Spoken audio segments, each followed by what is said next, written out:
A paz do Senhor, mulheres acolhedoras. Estamos aqui para fazer o fechamento do livro de Ruth, a qual nós estivemos estudando. Cada semana um capítulo, tivemos as ministrações belas e ensinamentos profundos que foram aplicados em cada capítulo. E certamente tem lições preciosas nesse capítulo 4, a qual nós faremos nesse momento. Então, nós estamos no livro de Ruth, capítulo 4, onde nós procederemos a leitura, que diz assim: Boaz subiu à porta da cidade e assentou-se ali. Eis que o resgatador de que Boaz havia falado ia passando. Então lhe disse: Ó fulano, chega-te para aqui e assenta-te. Ele se virou e se assentou. Então Boaz tomou 10 homens dos anciãos da cidade e disse: Assentai-vos aqui, e assentaram-se. Disse ao resgatador, em algumas versões vem falando, disse ao remidor, aquela parte da terra que foi de Elimeleque, nosso irmão, Noemi, tornou da terra dos Moabitas, a tem para a venda.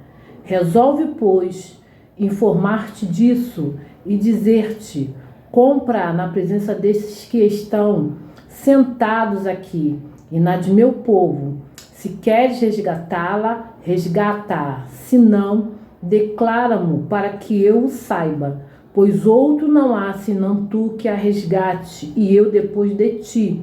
Respondeu ele: eu a resgatarei. Disse, porém, Boaz: no dia em que tomares a terra da mão de Noemi, também tomarás da mão de Ruth, a Moabita, já viúva, para suscitar o nome do esposo falecido sobre a herança dele. Então disse o remidor: para mim não a poderei resgatar, para que não prejudique a minha herdade.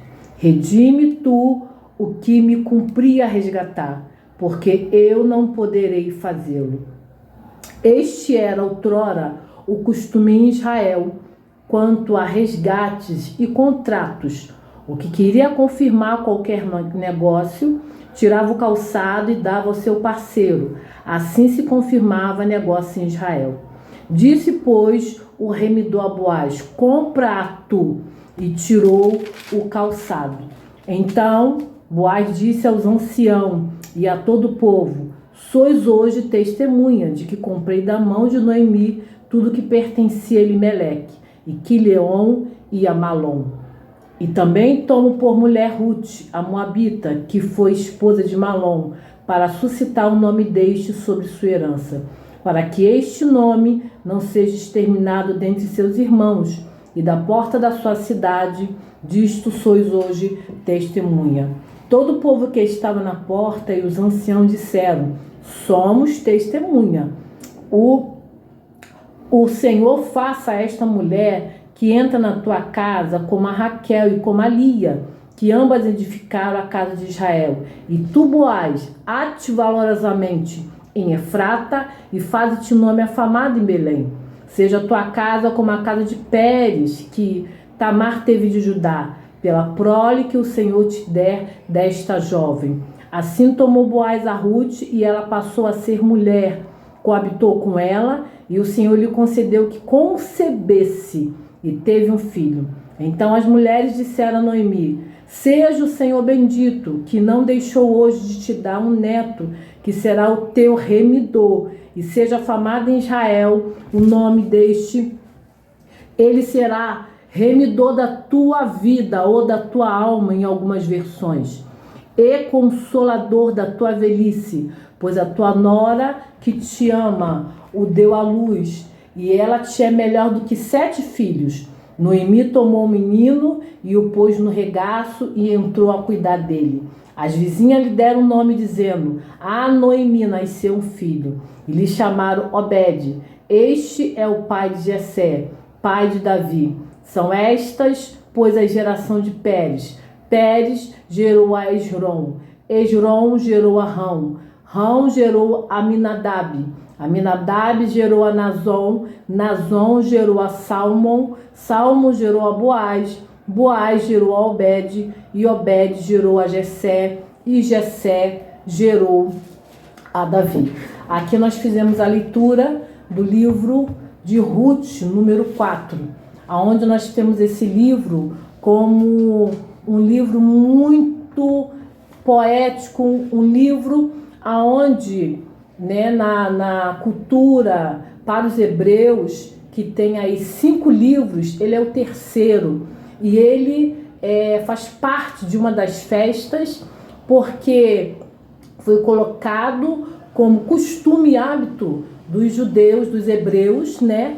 Melhor dizendo, fazer a leitura desse livro na festa da colheita, na festa do Pentecoste. Esse livro, ele é um livro que conta uma história, e essa história da família, essa história onde nós vemos superações acontecendo, porque houve perdas, houve situações familiares aonde nós não desejamos passar, mas nós não temos o domínio. Então aqui nesse livro, a vida familiar, ela é trazida numa ótica e numa circunstância que Deus é dominador de todos os momentos. Parece que ele é um livro agrícola, porque ele é lido na festa da colheita, mas não. Ele não dá ensinamentos de agricultura, de plantação, ele não dá ensinamento em relação a ter sucesso nessa área, mas ele dá ensinamento que, assim como a semente, ela germina e ela traz o seu fruto, isso é motivo de alegria. A família amparada pela palavra de Deus, ela supera crises, e a semente ela vai germinando e vai dando também fruto ao seu momento. Uma colheita linda. Um livro aonde nós tomamos hoje um tema, né? Porque esse livro ele tem os capítulos anteriores, ele vem falando sobre crises, sobre desastres, sobre morte, solidão, amargura. Então nós colocamos um tema nesse capítulo 4 nosso particular. E qual é o tema? A impossibilidade é realidade. A impossibilidade é realidade. Se torne realidade. Porque num descontrole geral, onde de repente você e eu possamos ter alguma desestruturação, essa impossibilidade que ela se apresenta para nós, ela tem um resultado que humanamente não se pode ser calculado. E aí nós temos aqui esse último capítulo, né, onde nós começamos a ver que as impossibilidades humanas não mostram a olho nu a verdade de Deus. Nós, ao fazermos a leitura dos capítulos anteriores, nós conseguimos perceber que aconteceu situações aonde Noemi, ela provou impossibilidades na vida dela. Aconteceu situações difíceis. O livro, ele inicia com 3 funerais. E aí, ele encerra agora com um casamento. O livro, ele inicia dando um fim na descendência de Noemi, mas ele encerra com o nascimento de um bebê que dá continuidade, dá a possibilidade dessa situação que anteriormente era impossível. Então nós vemos que nesse livro a impossibilidade ela se torna realidade. Quando na nossa jornada da nossa vida nós damos de frente com situações imutáveis, a imutabilidade ela apresenta e ela mostra o poder de Deus, transformando situações que são imutáveis. A continuidade da família de Noemi se torna realidade a partir deste momento, a qual começa a apresentar um nuveamento após o capítulo 1, capítulo 2, capítulo 3. Agora no 4 nós vemos o impossível acontecendo, como a palavra de Deus diz: o que é impossível para os homens é possível para Deus. John Piper, ele diz: a vida cristã não é uma reta, mas uma estrada cheia de curvas e precipícios. E aí me faz eu lembrar do filme que na época anterior muitas igrejas viram e passaram, e nós podemos perceber essa fala de John Piper em relação que a vida cristã não é uma reta, mas é uma estrada cheia de curva, cheia de precipício. E esse filme, O Peregrino, aonde John Danner, ele, além dele mostrar, nós podemos rememorar e relembrar das cenas obscuras, dos pântanos, das perseguições, dos abismos. Nós podemos lembrar, né, desse filme Peregrino, que muitos viram e percebeu que realmente é uma estrada perigosa, mas que todas as ameaças, ela só impulsiona nós chegarmos à decisão de entrarmos no lar celestial. Então nós entendemos que essa medida, a qual muitas das vezes se apresenta para nós, dando resultados negativos, não mostra limite para Deus agir. O que nós temos que ter é paciência para aguardar o tempo das coisas acontecer, o tempo de Deus agir. Temos paciência para o impossível se manifestar. E o impossível, quando se manifesta, é algo mais que belo, é belíssimo, beléríssimo, é de uma excelência grandiosa. O futuro, irmã, o futuro, mulher, mãe, né, avó, o futuro jovem, ele reserva improvisos, ele reserva surpresa. Então nós vemos aqui que o futuro de Noemi, ele inicia a partir do capítulo 4 na situação visual, na situação de agora a impossibilidade é realidade. Então a plantação que foi feita no capítulo 3, ela começa agora a dar sinalizações visíveis, sinalizações apalpáveis, sinalizações concretas. E aí nós lemos aqui no capítulo 4 que houve um interesse, né? Aonde na vida de Noemi, né, entrou a morte. Noemi, ela provou da impossibilidade da sua família não ter mais descendência, ela não tinha filhos, ela não tinha marido, ela não tinha dinheiro, e essas impossibilidades agora nós vamos ver que elas começaram a decair, elas começaram a ser superadas, elas começaram a ser rompidas. Por quê? Porque Deus já está no seu futuro. Por que isso pode acontecer para mim e para você? Das impossibilidades ser realidade. É porque Deus já está lá.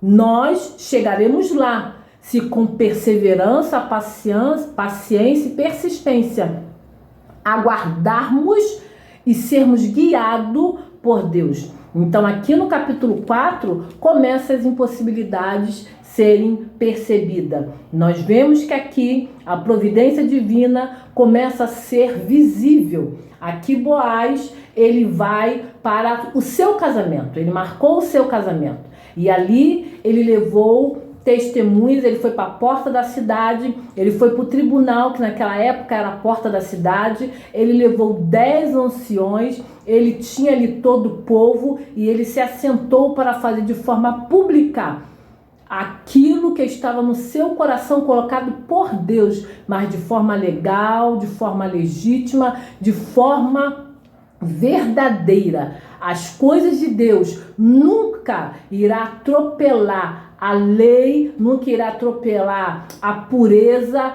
a verdade e a sinceridade. Boaz, ele é um exemplo disso. Ele vai e ele chama quem tem de direito, que está à frente dele, para que pudesse tomar e casar-se com Ruth e herdar, né, os bens que era de Noemi, da família, suscitar o nome, e ele torna isso, né, de forma pública, na frente daqueles anciãos. Ele espera, a palavra de Deus não nos relata o nome desse homem, é chamado como fulano, mas que mesmo ele sendo classificado de forma tão assim desconhecida, não deixou Boaz por fazer o que era certo.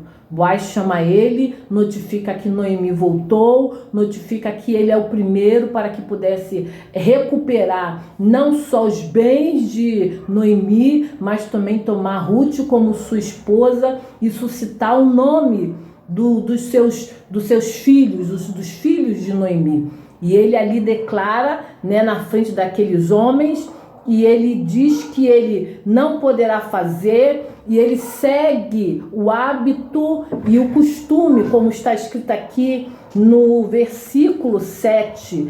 Este era o costume em Israel quanto a contratos.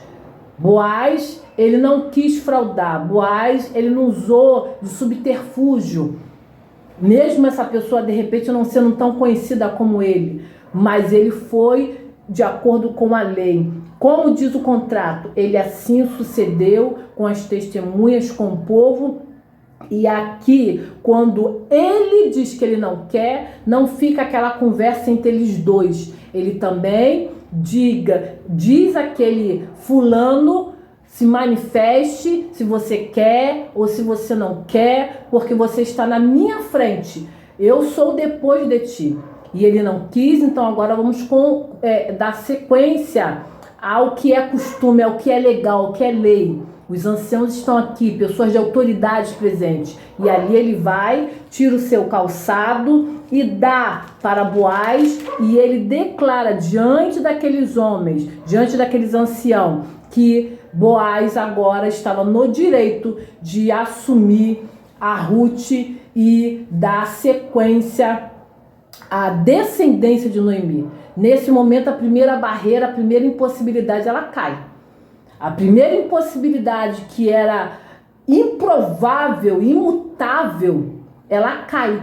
Porque agora, nesse momento, Boaz, ele, no verso 9, diz que ele chega diante dos anciãos e fala a todo o povo: sois hoje testemunha que comprei da mão de Noemi tudo que pertencia a Elimeleque, a Quileon e a Malom. E também tomo por mulher a Ruth, moabita, que foi esposa de Malom, para suscitar este nome. E aí no verso 11, você vai ver que o povo que estava à porta, junto com os anciãos, o que o povo diz? Junto com os anciões, somos testemunha. E aí o Senhor faça esta mulher que entre na tua casa. E nós temos aqui um ensinamento, algo muito bonito, porque todo casamento tem as madrinhas, tem os convidados, mas tem aquele grupo que é seleto para poder ali representar de forma legal, de forma visível, né? Que aquelas madrinhas, que aquelas pessoas selecionadas, elas não são umas testemunhas iguais, elas têm um destaque. E qual é o destaque que as testemunhas têm? Qual é o destaque que os padrinhos, as madrinhas têm no casamento? Além da exigência da lei, né? Da lei civil, e no momento do religioso também, é abençoar a união. E nós vemos isso acontecer aqui. As testemunhas que estavam ali, junto com os anciões, naquele momento, eles declararam: somos testemunha. E como testemunha, aquele grupo, ele começa a declarar e abençoar de forma específica aquele casamento. Porque o casamento, ele tem que ser legal, o casamento tem que ser verdadeiro, o casamento tem que ser abençoado por autoridades. Aqui são os anciãos, abençoado por testemunha. E aqui nós vemos que naquele momento, no verso 11, que Boaz está ali realizando seu casamento dentro da tradição daquela época, as testemunhas, né, ela começa agora a abençoar. E nós temos aqui uma bênção, a primeira bênção que elas evoca para o casamento de Boaz com Ruth. Qual é a primeira bênção? No verso 11: o Senhor faça a esta mulher que entra na tua casa como Raquel e como Lia, que ambas edificaram a casa de Israel. Nós temos aqui a primeira bênção. Elas chamam a bênção de Deus da forma que recaiu sobre Raquel e sobre Lia. O que aconteceu com Raquel e Lia? Raquel e Lia, elas eram pessoas, mulheres, aonde nós sabemos, genitoras de Jacó, do povo, dos filhos de Jacó. Mas elas haviam uma marca em ambas. Qual era a marca? Elas eram estéril. E aí nós vemos que os estudiosos afirmam que Ruth, ela era estéril. Porque você vê no capítulo 1 que Ruth, ela está casada com o seu esposo, Malom. Ela está casada há 10 anos. O que aconteceu para que Ruth não viesse a ter filho? Não foi o problema de seu esposo Malom, porque aqui nesse momento Ruth já estava ali, já era conhecida, e nós vemos que eles buscam, né, essa bênção para Ruth e faz essa referência em relação a Raquel, em relação a Lia, que a bênção que caiu sobre elas caísse sobre a Ruth, que aquela esterilidade viesse a ser eliminada da vida de Ruth. E aqui nós vemos a segunda barreira caindo, da impossibilidade, o impossível tornando-se realidade. Ruth, ela deixa de ser estéril e Ruth passa a ter filhos. Nós vemos que a segunda bênção que as testemunhas pedem a Deus, e está no verso 11 ainda, elas pedem e diz: e tu, Boaz, ate valorosamente Efrata e faze-te nome afamado em Belém. Elas não querem só que a esterilidade seja eliminada, elas alargam o pedido, a oração e a bênção sobre aquele casamento. Elas querem que também o seu esposo, também Boaz, seja um homem honrado, um homem poderoso, um homem próspero. Que Boaz seja um homem com grande importância ali em Belém, na sua localidade.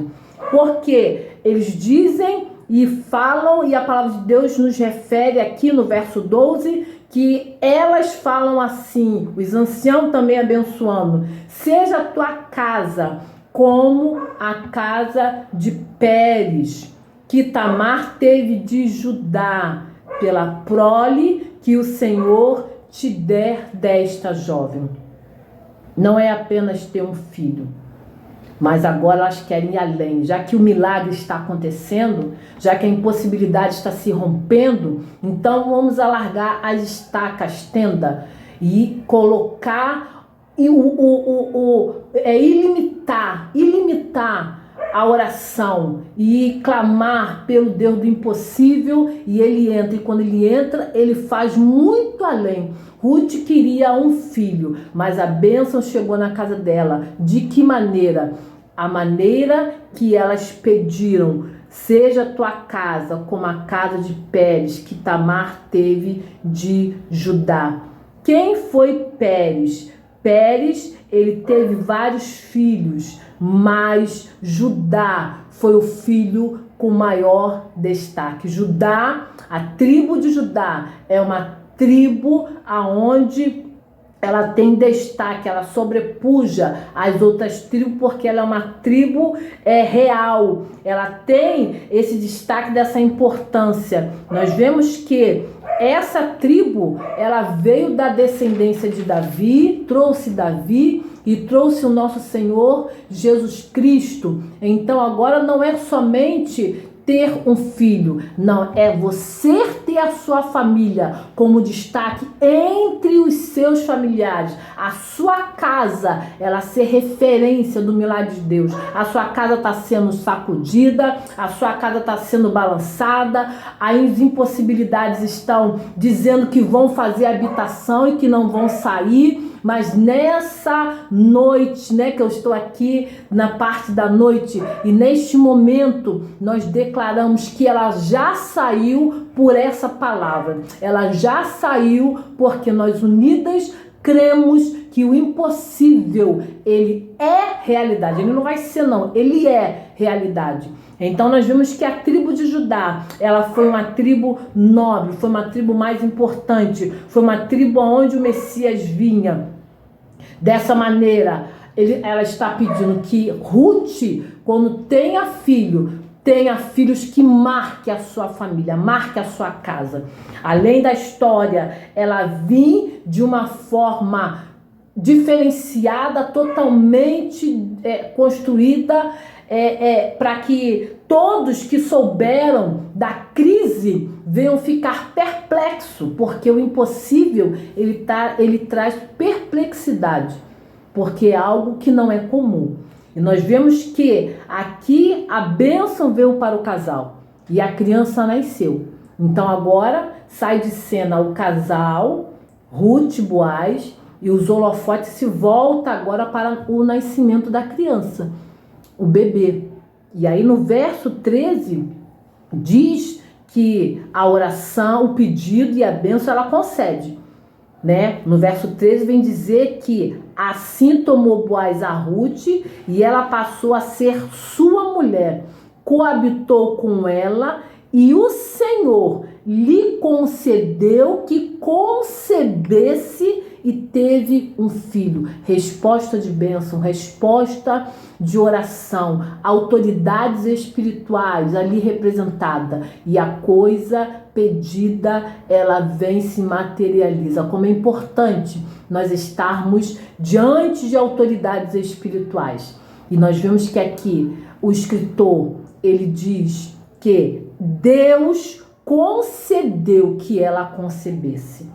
E então as mulheres, quando viram aquele nascimento, disseram a Noemi: seja o Senhor bendito, que não deixou hoje de te dar neto, que será o seu remidor, e seja famado em Israel o nome deste. Agora, com o nascimento da criança, algo diferenciado nos chama atenção. Porque essa criança, ela foi um pedido, ela foi desejada. Mas nós entendemos que dentro da nossa cultura, muitas das vezes o adversário quer trazer um pensamento que o filho, ele veio no momento errado, ele veio no momento não planejado, os pais não planejaram, né? Mas nesse momento você percebe que a criança, o nascimento de uma criança é bênção, é dádiva, é um presente de Deus. E lá no céu, lá no reino espiritual divino, onde é gerada a vida, não acontece acidente. Não existe acidente, não existe erro em nascimento. Deus, ele dá bênção, Deus dá herança, Deus, ele dá aquilo que ele planejou. Filhos sempre estiveram no planejamento de Deus. Você hoje sinta-se amada, sinta-se planejada. Deus te planejou, Deus provocou o seu nascimento. No céu não existe acidente de nascimento, porque a vida ela é dada somente a Deus para trazer, conceber. E nós vemos aqui que esse filho ele nasce e as mulheres, elas falam que agora essa criança, ela é remidora de Noemi. E aí nós perguntamos, não é Boaz o remidor? Porque aqui no verso 14 está falando que agora o bebê, a criança, é remidora de Noemi. Nós aprendemos que Boaz, ele é um remidor financeiro trazido por Deus, mas a criança, o bebê, é um remidor emocional de Noemi, é um remidor espiritual de Noemi. Nós entendemos e aprendemos que a impossibilidade, ela é realidade porque ela tira toda a vergonha, ela tira todo o trauma, ela tira toda a marca da caminhada, das curvas, da escuridão, dos traumas, ela remove tudo isso. Saiba que está sendo gerado no reino espiritual a impossibilidade e ela já é realidade.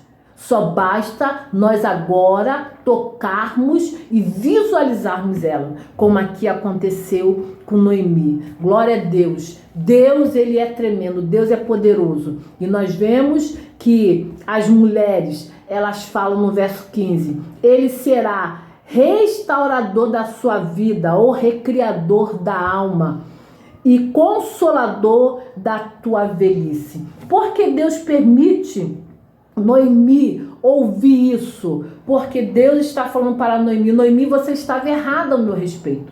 Noemi, aquilo que você falou em relação a mim, que eu estava contra você, que eu pesei a mão em você, você não estava entendendo que eu já estava projetando um resgate, uma remissão, uma posição de honra para você. Noemi, o que você disse que você saiu cheia e voltou vazia, porque eu assim fiz, porque o caso de Noemi não era mágoa com o homem, não era mágoa com o irmão, não era mágoa com ninguém carnal. A situação de Noemi era com Deus, porque ela se via Deus de um lado oposto ao dela. É como se ela estivesse de um lado, Deus contra ela. Ela estava amargurada com Deus. Ela estava, declarando que ela não poderia se chamar mais Noemi, mas Mara, porque Deus assim quis, quando não era assim. Quando Deus agora mostra para ela que Deus não deixou ela retornar vazia. Ela retornou com Ruth. Quem deu Ruth para ela? Foi Deus que deu Ruth para ela. Aqui as mulheres vão dizer que Ruth é a nora que melhor do que 10 filhos, do que 7 filhos, perdão. Ela é melhor do que 7 filhos. Quem dá uma nora com tanta excelência assim? Então, Noemi estava equivocada quando ela declara isso a respeito de Deus, achando que Deus tinha descarregado a sua mão sobre ela. Então, nesse momento, você mude todo o seu pensamento sobre Deus. Deus, ele não está provocando tragédia na sua casa. Deus não está esvaziando as suas emoções. Deus não está contra você. Entenda que na trajetória, na caminhada, na jornada, existe perigo, existe escuridão, existe pântano. Lembre-se, se você não viu, veja o filme O Peregrino. Você vai entender que essa fala, ela traz uma realidade espiritual, mas com a persistência, você e eu chegaremos a ver a realidade da impossibilidade sendo vencida. E aqui nós vemos que na velhice, agora Noemi, ela tem um filho, coisa que ela pensava impossível, porque ela falou para a sua nora: ainda que eu tenha um filho, coisa que eu não vou ter porque eu sou viúva, não vai dar tempo de você casar e gerar e dar sequência à minha descendência. Deus entra na história e dá continuidade à descendência de Noemi. E aí nós vimos aqui que, para fechar, esse momento dessa reflexão, nos versos finais, elas pedem que essa criança, que esse bebê, ele tenha um cuidado, algo excelente, porque já tinha sido feito esse pedido, essa oração, dessa bênção sobre a família de Ruth, que ele fosse afamado, que ele fosse poderoso, que a família dele marcasse. E agora nós vemos que isso acontece. E aqui dá a resposta da oração nos últimos versos. As vizinhas lhe deram nome, dizendo: a Noemi nasceu um filho, e chamaram Obed. Este é o pai de Jessé, pai de Davi. O nome que fecha esse livro é Davi. Davi é um rei, foi alguém de referência e de respeito. Davi marcou, Davi entrou na genealogia de Deus, de Jesus Cristo, da genealogia do Messias. E aqui é uma sinalização, todos, porque ela era moabita, ela era de um povo que não poderia nem sequer estar, mas aqui já está dizendo que Deus mandou seu filho para que todos recebam e participem de uma descendência real, de uma descendência poderosa, de uma descendência que tudo faz. Que nós possamos, mulheres, nesse livro, ter a nossa esperança reavivada, reanimada, porque a sua história, ela não termina com crise e nem com desastre. Aonde a impossibilidade e a imutabilidade coloca um ponto, é porque está no momento do impossível ser vencido e nós conhecermos e vermos que o milagre Deus realiza. Que Deus te abençoe, que você possa ter essa palavra agasalhada no seu coração, que nós possamos, como Ruth gerar filhos espirituais, gerar bênçãos espirituais e colocarmos nas nossas mãos, na nossa casa, essa bênção como uma referência, um diferencial, porque assim Deus faz. Deus te abençoe e até o próximo ciclo de estudo das mulheres acolhedoras da Igreja Evangélica Ministério da Colheita, aonde nós estamos ali na rua Doutor Roberto Silveira, número 202, Agostinho Porto, sendo presidida pela pastora Eni Belo. Deus é conosco e, como Salomão falou, nós fechamos esse ensino. O fim das coisas, ele é melhor do que o começo. Deus te abençoe.